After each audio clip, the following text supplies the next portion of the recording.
అందరికీ నమస్కారం. నా పేరు బాలలక్ష్మి. నేను బీసీ కమిషన్ మెంబర్. ఇలా విశ్వం టీవీ నుంచి నేను మహిళా దినోత్సవ శుభాకాంక్షలు తెలియజేస్తా ఉన్నాను. తెలంగాణ వ్యాప్తంగా అలాగే ప్రపంచవ్యాప్తంగా మహిళా దినోత్సవాన్ని, అంతర్జాతీయ మహిళా దినోత్సవాన్ని జరుపుకుంటున్న మహిళలందరికీ కూడా శుభాకాంక్షలు తెలియజేస్తూ, మహిళా లోకానికి అండదండగా ఉంటున్నటువంటి ఆత్మమిత్రులందరికీ కూడా నేను శుభాకాంక్షలు తెలియజేస్తా ఉన్నాను. ఈ సందర్భంగా మహిళలు అంటే శక్తికి మారు పేరు అని మనం చెప్పుకుంటాం సమాజంలో. ముఖ్యంగా మన భారతదేశంలో మహిళ అంటేనే శక్తి స్వరూపిణిగా మనం చెప్పుకుంటాం. అలాంటి మహిళ ఈరోజు తన పాత్ర ఎలా నిర్వహిస్తుంది అనేటువంటి విషయాన్ని మనం చూస్తుంటే ఇవాళ అంతరిక్ష స్థాయి వరకు కూడా ఎదిగింది మహిళ. ఇలాంటి సందర్భంలో మహిళకి ఏం కావాలి, ఇంకా ఏం కావాలి అనే అంశాన్ని ఈ మహిళా దినోత్సవ సందర్భంగా నా మనసులో ఉన్న 4 మాటలు నేను మీతో పంచుకుంటున్నాను. మహిళ అన్నప్పుడు శక్తి స్వరూపిణిగా చూస్తున్నాం కదా. ప్రప్రథమంగానే నేను ఒక ముఖ్యమైన అంశాన్ని ఇక్కడ నేను లేవనెత్తదలుచుకున్నాను. చాలా మంది ఆడపిల్లలు ఆత్మన్యూనత భావానికి లోనై ఆత్మహత్యలకు పాల్పడుతూ ఉన్నారు. వాళ్ళ మీద జరుగుతున్నటువంటి హింసలకు, దాడులకు బలైపోతా ఉన్నటువంటి సందర్భం ఉంది. ప్రపంచవ్యాప్తంగా చాలా సందర్భాల్లో చాలా చోట్ల మహిళల పట్ల భద్రత లేనటువంటి కొన్ని పరిస్థితులను మనం చూస్తూ ఉన్నాం. వారికి కావాల్సింది సమాజం నుంచి, కుటుంబం నుంచి భద్రతతో పాటు మహిళలు, ఆడపిల్లలు ఎదుగుదలలోనే ఆత్మస్థైర్యాన్ని పుణికిపుచ్చుకొని ధైర్యవంతులుగా ఎదగవలసినటువంటి అవసరం ఉన్నది.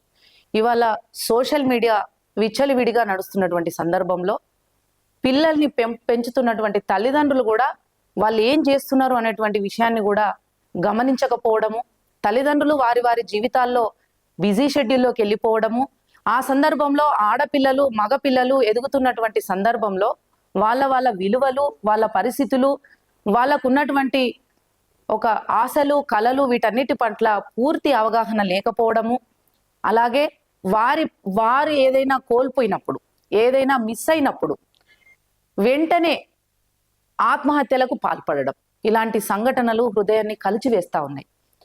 ఎందుకు నేను ప్రస్తుతం ఇదే అంశాన్ని నేను చెప్పడం జరుగుతుందంటే, స్కూల్ ఏజ్ నుంచి స్టార్ట్ అయితే ఇంజనీరింగ్, మెడికల్, ఏ ఇతర కళాశాలల్లో చదువుకుంటున్నా కూడా కేవలం ఒక సబ్జెక్ట్లో ఫెయిల్ అయితే కూడా చనిపోతున్నటువంటి పిల్లల్ని నేను చూస్తా ఉన్నాను. ఈ ఒక్కసారి కాదు, గత 25 సంవత్సరాలుగా నేను గమనిస్తా ఉన్నాను.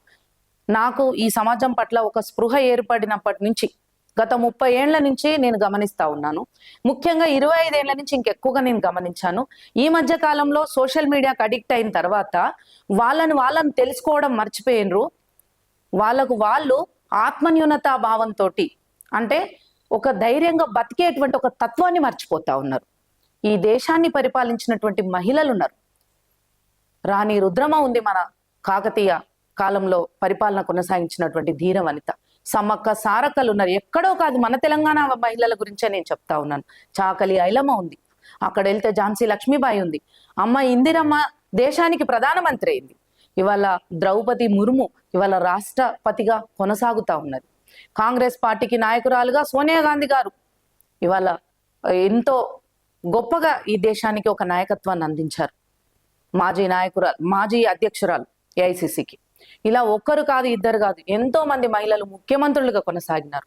వీర వనితలుగా ఇవాళ సైన్యంలో పనిచేస్తా ఉన్నారు. ఇంతమంది మహిళల్ని మనం చూస్తా ఉన్నటువంటి సందర్భంలో నేటి తరం అమ్మాయిలు ఎందుకు ఇంత ఆత్మన్యూనతా భావానికి పోతున్నారు అనేటువంటిది ఒక కలిసి వేస్తున్నటువంటి అంశం. కాబట్టి తల్లిదండ్రులందరికీ, నేను కూడా ఒక ఆడబిడ్డకు తల్లిగా ఒక తల్లిదండ్రులందరికీ విజ్ఞప్తి చేస్తా ఉన్నాను. మీరు ఆడపిల్లల్ని పెంచేటప్పుడు ఆడపిల్లలంటే హద్దులు పెట్టే కాదు, వాళ్ళకి భయాన్ని నూరిపోయడం కాదు, వాళ్ళకి జాగ్రత్త చెప్పడం అవసరమే. కానీ ఆత్మనిర్భరంతో, మనోధైర్యంతో వాళ్ళ జీవితంలో ముందడుగు వేయడానికి వాళ్లకు కావలసినటువంటి ధైర్యాన్ని ఇంటి నుంచే ప్రధానంగా ఇవ్వవలసినటువంటి అవసరం ఉంది.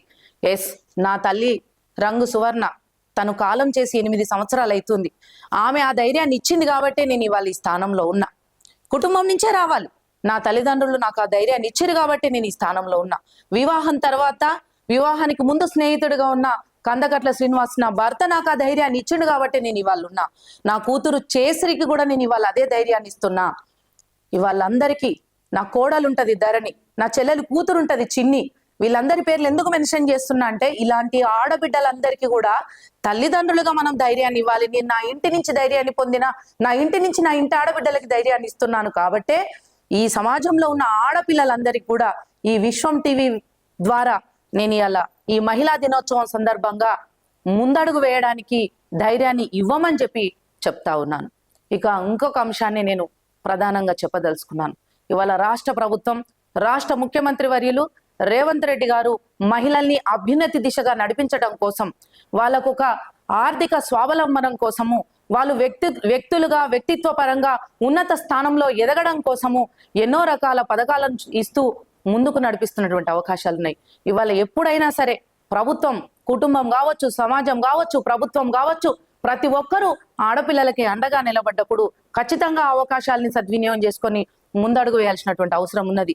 ఇలా ప్రత్యేకంగా రేవంత్ అన్న గురించి నేను చాలా గొప్పగా చెప్పుకుంటాను. ఎందుకంటే ఒక సాధారణ ఆడపిల్లగా తెలంగాణ ఉద్యమంలో పాల్గొన్న నేను, ఉద్యమంలో నన్ను చూసిన తర్వాత నన్ను దగ్గరికి పిలుచుకొని, నన్ను నా భర్త శ్రీనివాస్ను పిలుచుకొని, అమ్మ నీ దగ్గర నాయకత్వ లక్షణాలు ఉన్నాయి తల్లి, నీ వెనకాల ఆర్థిక పరమైనటువంటి నిధులు లేకపోవచ్చు, నీకు వేరే బ్యాక్గ్రౌండ్, పొలిటికల్ బ్యాక్గ్రౌండ్ లేకపోవచ్చు, కానీ నీకు నాయకత్వ లక్షణాలు ఉన్నాయి, నువ్వు కష్టపడి తెలంగాణ కోసం పనిచేసినావు, నీలాంటి మహిళా నాయకురాలు ఈ రాష్ట్రానికి అవసరం ఉందని చెప్పేసి నాతో కలిసి నడువు తల్లి అన్నప్పుడు, ఒక పెద్దన్నలాగా నిన్ను చూసుకుంటా అన్నప్పుడు, గత 10 సంవత్సరాల నుంచి అన్న వెనుక అడుగులో అడుగై వేసి నడుస్తూ ఇంత దూరం వచ్చాను. ఇవాళ రాష్ట్ర బీసీ కమిషన్ మెంబర్గా నాకు ఒక అవకాశాన్ని కల్పించి సమాజం పట్ల ఒక బాధ్యతాయుతమైనటువంటి స్థానంలో నన్ను నిలబెట్టారు.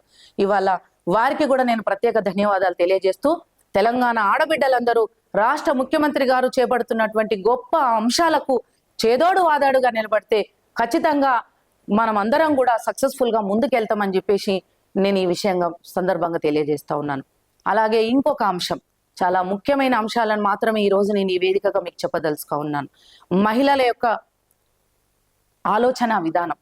మహిళా దినోత్సవం అంటే అసలు ఎందుకు వచ్చింది మహిళా దినోత్సవం, దేనికోసం వచ్చింది అనే విషయాన్ని చెప్పుకునే వాళ్ళు తక్కువ. కేవలం వంటల పోటీలు, ఆటల పోటీలు, ముగ్గుల పోటీలు, కేవలం పొలిటికల్ అంశాలను మాట్లాడుకునే కాడికి మాత్రమే పరిమితం అవుతున్నటువంటి ఈ పరిస్థితుల్లో అసలు మహిళా దినోత్సవం మనం ఎందుకు జరుపుకుంటున్నాం? నార్త్ అమెరికా, యూరోప్లో క్లారా జెట్కిన్ తను మహిళల కోసం, హక్కుల కోసం, మహిళల యొక్క స్థానాన్ని గుర్తించడం కోసం, వాళ్ళ కోసం పోరాటం చేసిన దానికి గుర్తుగా ఇవాళ మార్చి 8ని మహిళా దినోత్సవంగా మనం జరుపుకుంటున్నాం. దాన్ని స్ఫూర్తిగా తీసుకొని రష్యాలో కూడా మహిళల కోసం, హక్కుల కోసం, వాళ్ళకు బ్రెడ్ అండ్ పీస్ అనే అంశం మీద వాళ్ళు కొట్లాడినప్పుడు వాళ్ళ కోసం, వాళ్ళు మహిళల కోసం చేసిన పోరాటం కూడా ఆ స్ఫూర్తితోటే వచ్చింది. యావత్ ప్రపంచం ఇలా మహిళా దినోత్సవాన్ని జరుపుకుంటుంది అంటే మహిళల హక్కుల కోసం, మహిళల అభ్యున్నతి కోసం, మహిళల యొక్క ఆలోచన స్థితిని గుర్తించి మహిళలు కూడా పురుషులతో సమానమే, ఆకాశంలో సగం అనేటువంటి విధంగా నినాదంతో ముందుకొచ్చినటువంటి మహిళా శక్తిని గుర్తించడానికి వచ్చింది. కానీ ఆటల పోటీలకో, ముగ్గుల పోటీలకో పరిమితం చేయడానికి మాత్రం కాదు అని ఈ సందర్భంగా నేను చెప్తా ఉన్నాను. అలాంటి కార్యక్రమాలను నిర్వహిస్తున్న వాళ్ళ గురించి నేను తప్పుగా మాట్లాడట్లేదు, గుర్తించవలసిందిగా విజ్ఞప్తి చేస్తా ఉన్నాను. మహిళకి తన శక్తి యుక్తుల్ని తెలియజేయాల్సినటువంటి ఆవశ్యకత ఉందని నేను చెప్తా ఉన్నాను. మహిళని పుట్టుకతోటే ధైర్య సాహసాలతో పెరగడం వల్ల మనోనిబ్బరంతో, ఆత్మస్థైర్యంతో, ఆత్మ గౌరవంతో ఒక మహిళ శక్తివంతంగా ఎదుగుతుంది. అలా ఎదుగుతున్న మహిళకి కుటుంబం, సమాజం, భర్త, పిల్లలు అందరూ తోడై ముందుకు నడవాల్సినటువంటి అవసరం ఉంది. ఒక కూతురిగా, ఒక భార్యగా, ఒక అక్కగా, ఒక చెల్లెగా, ఒక కోడలిగా, ఒక వదినగా, ఒక మరదలిగా, ఒక తల్లిగా, అన్ని రకాలుగా ఒక అత్తగా అన్ని పాత్రలు పోషిస్తూ ఉంటది పురుషుడితో సమానంగా. ఇంటిని ఇల్లాలిగా, ఇంటిని, ఈ సమాజాన్ని, ఒక ఉద్యోగినిగా ఆఫీసుని, ఒక పరిపాలన చేస్తూ ఒక రాష్ట్రాన్ని, ఒక దేశాన్ని సమర్థవంతంగా మహిళ నడిపించగలుగుతోంది కదా. అలాంటప్పుడు మనం ముందుకెళ్లాల్సినటువంటి ఒక ధైర్య సాహసాలతో ముందుకెళ్ళాలి కదా అనేది నా యొక్క ముఖ్యమైన అంశం. ఇదే సందర్భంగా మహిళలు చదువు పట్ల ఒక అవగాహన కల్పించుకొని చాలా ముందుకొచ్చి ఇలా విద్యావంతులుగా ఎదుగుతున్నటువంటి సందర్భం చాలా సంతోషదాయకమైనటువంటి అంశం. ఇదే సందర్భంగా ఆర్థిక స్వావలంబన అవసరం, ఆర్థిక స్వాతంత్రం అవసరం. ఆర్థిక పరంగా మహిళ శక్తివంతురాలైనప్పుడు ఇంకా తనకు ఒక ఊతం దొరుకుతుంది కాబట్టి ఖచ్చితంగా ముందడుగు వేస్తుంది. ఒక రాజకీయ స్వావలంబన అవసరం, ఒక రాజకీయ పరమైనటువంటి ఒక ఎంపవర్మెంట్ అవసరం. మహిళా సాధికారత అని మనం చాలాసార్లు చెప్పుకుంటూ ఉంటాం.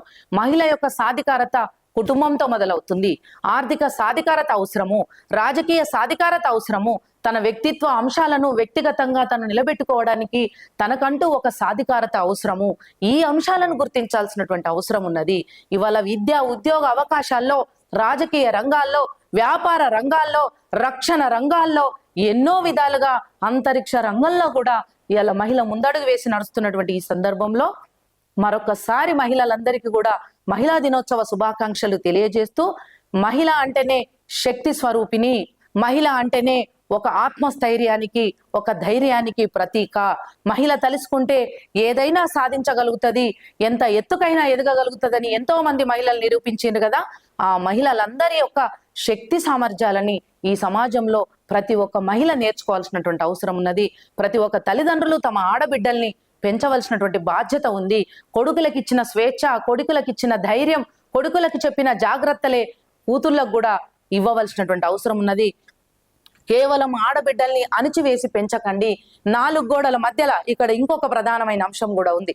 4 గోడల మధ్యలో విద్య పేరు మీద ఈ సమాజం పట్ల ఒక అవగాహన లేకుండా కేవలం పుస్తకాల్లో పురుగుల్లాగా పెంచబడతా ఉన్నారు పిల్లలు. అలా పెరగడం వల్లనే ఆత్మన్యూనతా భావం పెరిగిపోతుంది.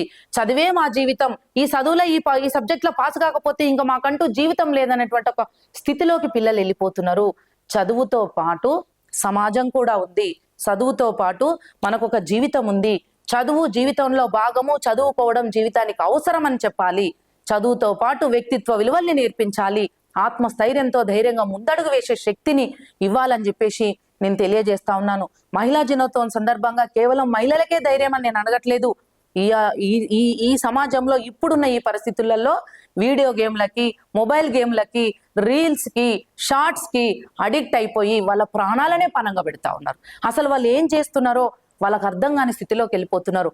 పుస్తకం పట్టుకోవాల్సిన వయసులో ఫోన్ పట్టుకొని వాళ్ళ జీవితాల్ని వాళ్ళు కోల్పోతా ఉన్నారు. డ్రగ్స్ కి అడిక్ట్ అవుతా ఉన్నారు. ఇవాళ ఎన్నో రకాలైనటువంటి అవలక్షణాలని సంతరించుకుంటా ఉన్నారు. వాటి వల్ల ఆడపిల్లలే కాదు, మగపిల్లలు కూడా వాళ్ళ జీవితాల్ని నాశనం చేసుకుంటున్నారు. కాబట్టే చాలా చోట్ల అత్యాచారాలు జరుగుతూ ఉన్నాయి. ఇవాళ ముఖ్యమంత్రి గారు ఇవాళ జరిగిన ఒక కార్యక్రమంలో, స్టాండ్ విత్ హర్ అనే కార్యక్రమంలో మాట్లాడుతూ ఒక మాట చెప్పారు. నిజంగా అన్న మాట్లాడుతుంటే కళ్ళు చెమర్చాయి. అర్బన్ ప్రాంతంలోనే కాదు, రూరల్ ప్రాంతంలో కూడా హింసాత్మకమైనటువంటి చర్యలు జరుగుతూ ఉన్నాయి. మహిళలకు ఇంకా పూర్తి భద్రత దొరకలేదు అని చెప్పేసి అన్న మాట్లాడుతుంటే, ఒక రాష్ట్ర ముఖ్యమంత్రిగా ఇవాళ మహిళలకు మనం ఇంకా చాలా చేయవలసి ఉంది అనేటువంటి ఒక అంశాన్ని నొక్కి చెప్తా ఉంటే, మా ఆడబిడ్డల పట్ల ఒక గురుతర బాధ్యతని నెరవేర్చేటువంటి రాష్ట్ర ముఖ్యమంత్రి పరిపాలన ఇలా ఆడబిడ్డల మందరం ఉన్నందుకు నాకు గర్వంగా అనిపించింది. ఆడపిల్లల రక్షణ కేవలం ప్రభుత్వానిదే కాదు, కేవలం పోలీస్ డిపార్ట్మెంట్దే కాదు, ఇవాళ సమాజానిది, కుటుంబానిది. కుటుంబం, సమాజం, ఈ వ్యవస్థ అన్ని కలిసికట్టుగా నడిచినప్పుడు మాత్రమే సమాజం యొక్క అభ్యున్నతి కొనసాగుతుంది. ఆ సమాజంలో సగభాగమైనటువంటి మహిళకి సముచిత స్థానం దక్కినప్పుడే, వాళ్ళకు కావాల్సిన భద్రత దొరికినప్పుడే, వాళ్ళ హక్కుల్ని వాళ్ళు సద్వినియోగం చేసుకున్నప్పుడే, వాళ్ళొక సాధికారతను సాధించినప్పుడే, చట్టాల పట్ల, వ్యవస్థ పట్ల ఒక అవగాహన కల్పించుకున్నప్పుడే ఖచ్చితంగా సమర్థవంతంగా మహిళ ఇంకాస్త ముందుకు వెళ్తుంది అనేటువంటి విషయాన్ని నేను ఈ సందర్భంగా తెలియజేస్తూ, నేను ఇవాళ ఈ ఉన్నత స్థానానికి రావడానికి నాకు తోడ్పాటుగా నిలబడ్డటువంటి నా సోదర బృందం కావచ్చు, నా సోదరీమణులు కావచ్చు, నా స్నేహితులు కావచ్చు, నా గురువులు కావచ్చు, ఇవాళ ప్రతి ఒక్కరు, నా తల్లిదండ్రులు, నా భర్త, ఇవాళ నా కుటుంబ సభ్యులు, అన్నింటికి మించి రాష్ట్ర ముఖ్యమంత్రి వర్యులు రేవంత్ అన్న గారికి కృతజ్ఞతలు తెలియజేసుకుంటూ, ఒక ధైర్యవంతమైన మహిళగా నేను తెలంగాణ ఉద్యమంలో పాల్గొనడం వల్లనే ఇలా విశ్వం టీవీకి ఒక ఇంటర్వ్యూ కూడా ఇవ్వగలిగే స్థాయికి నేను వచ్చాను. ఎన్నో మీడియా ఛానళ్లలో నేను మాట్లాడగలిగే స్థాయికి వచ్చాను. బాలలక్ష్మి గొంతుక వినిపించిందంటే ఒక్క బాలలక్ష్మి గొంతుక కాదు, ఈ 43 ఏళ్ల వయసులో ప్రతి ఒక్క అడుగు నేను ఇప్పుడు మాట్లాడిన ప్రతి మాట నా యొక్క అనుభవమే. కాబట్టి ప్రతి మహిళ ధైర్యంగా ముందడుగు వేయండి. ఆడబిడ్డలు చిన్న వయసు నుంచే, ఊహ తెలిసిన వయసు నుంచే తల్లిదండ్రులతో, మరీ ముఖ్యంగా నొక్కి వక్కానించి చెప్తున్నాను ఈ సందర్భంగా, ఆడబిడ్డలు ముఖ్యంగా ఊహ తెలిసిన వయసు నుంచే, బయట అడుగుపెట్టిన వయసు నుంచే తల్లిదండ్రులకు తమ జీవితాల్లో ఏం జరుగుతుందో ప్రతి ఒక్క అంశాన్ని తేల్చి చెప్పండి, విడమర్చి చెప్పండి. భయపడో, ఇంకేదో దిగులు పడో, దాచుకోవద్దు. వాళ్ళ జీవితాల్లో ఎలాంటి పరిస్థితులు ఎదురైనా తల్లిదండ్రులతో షేర్ చేసుకోండి. వాళ్ళకి ఏ అవసరం ఉన్నా తల్లిదండ్రులకు చెప్పండి. ఋతుక్రమంలో ఉన్నటువంటి పరిస్థితులను కూడా స్కూళ్ళల్లో టీచర్స్ కి చెప్పండి. ఆ సందర్భంలో ఎదురయ్యే పరిస్థితులను తల్లిదండ్రులలో తండ్రికి కూడా చెప్పండి. ఇంట్లో తోబుట్టువులు ఉంటే చెప్పండి. నెలసరి అనేది సిగ్గుపడే విషయం కాదు, సిగ్గుపడే విషయం కాదు. ఇవాళ నెలసరి అనేది అత్యంత సాధారణమైనటువంటి అంశము. మానవ జాతి పుట్టుకకు నాంది పలికినటువంటి అంశము. దానికి సిగ్గుపడి దాచుకోవద్దు. ఇవాళ దేశం కబలించేటువంటి ఒక వాస్తవాన్ని మనం గుర్తించాలి. ఇది ఆరోగ్యపరమైనటువంటి అంశము, అత్యంత ముఖ్యమైన అంశము. నా ఈ యొక్క సందేశంలో చివరిగా చెప్తున్న అత్యంత ముఖ్యమైన అంశం ఆరోగ్యము. మీ ఆరోగ్యాన్ని కాపాడుకోవడంలో ఆడబిడ్డలు అందరూ కూడా రక్తహీనత, ఎనీమియా బారిన పడుతున్నారు. గర్భాశయ ముఖద్వార క్యాన్సర్ల బారిన పడుతున్నారు. రొమ్ము క్యాన్సర్ల బారిన పడతా ఉన్నారు. ఎన్నో రకాల రోగాల బారిన పడతా ఉన్నారు. మీరు తింటున్న ఆహారం ఏంటి, మీరు తాగుతున్న నీళ్ళేంటి, మీరు తీసుకుంటున్న శీతల పానీయాలేంటి, మీరు తీసుకుంటున్నటువంటి ఆహారం ఏంటి, మీరు జీవితంలో గడుపుతున్నటువంటి స్థితులు ఏంటి అనేటువంటి విషయాన్ని తెలుసుకోవాలి. పూర్తి స్పృహతో ఆహారాన్ని తీసుకోవాల్సినటువంటి బాధ్యత మనందరి మీద ఉంది. అనారోగ్యాల పాలవుతూ ఇలా ఎంతో మంది ఆడబిడ్డలు నష్టపోతున్నారు. దానికి గల కారణాలను తెలుసుకొని ముందుకు వెళ్ళవలసినటువంటి అవసరం ఉన్నది.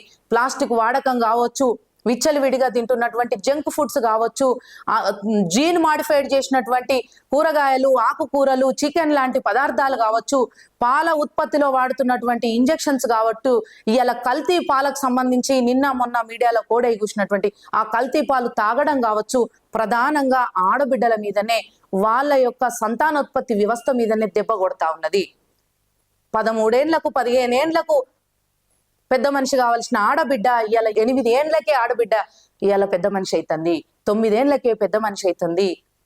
పీరియడ్స్ ని ఫేస్ చేయాల్సి వస్తుంది. దానితో పాటు గర్భాశయానికి సంబంధించిన ఎన్నో పరిస్థితులను ఎదుర్కోవాల్సి వస్తుంది. కాబట్టి ఆరోగ్యం కూడా ప్రధానమే. అన్నింటికి మించింది అదే ప్రధానము. ఆరోగ్యము, ఆర్థికము ఇవన్నీ సమకూరినప్పుడు ఖచ్చితంగా మనం ఇంకా శక్తివంతులుగా ముందుకు పోతాం. కాబట్టి ఈ అంశాలన్నీ కూడా కుటుంబం, సమాజం, వ్యవస్థ అన్నింటికి ముడిపడి ఉంది. కాబట్టి మనం ముందుకు నడుస్తున్నటువంటి క్రమంలో ఇవాళ రాష్ట్ర పోలీస్ వ్యవస్థ కావచ్చు, షీ టీమ్స్ గా పనిచేస్తున్న వాళ్ళు కావచ్చు, రాష్ట్ర ప్రభుత్వం కావచ్చు, ఇవాళ వివిధ సంఘాలుగా పనిచేస్తున్న వాళ్ళు కావచ్చు, వీళ్ళందరూ కూడా వ్యవస్థలో భాగమై ఆడబిడ్డ రక్షణ కోసం పనిచేస్తున్నారు. కాబట్టి కుటుంబం నుంచి మొదలైన భద్రత, కుటుంబం నుంచి మొదలైనటువంటి బాధ్యత సమాజం వరకు కొనసాగుతుంది. కాబట్టి అందరం బాధ్యతాయుతంగా చేతిలో చేయి వేసి కలిసి నడిచినప్పుడు తెలంగాణ ఆడబిడ్డలు, ఈ భారతదేశ ఆడబిడ్డలు, ఈ ప్రపంచ వ్యాప్తంగా ఉన్న ఆడబిడ్డలందరూ కూడా ఖచ్చితంగా శక్తివంతులుగా ఎదుగుతారని చెప్పేసి ఈ మహిళా దినోత్సవ సందర్భంగా నేను మీ అందరికీ తెలియజేస్తూ ధన్యవాదాలు.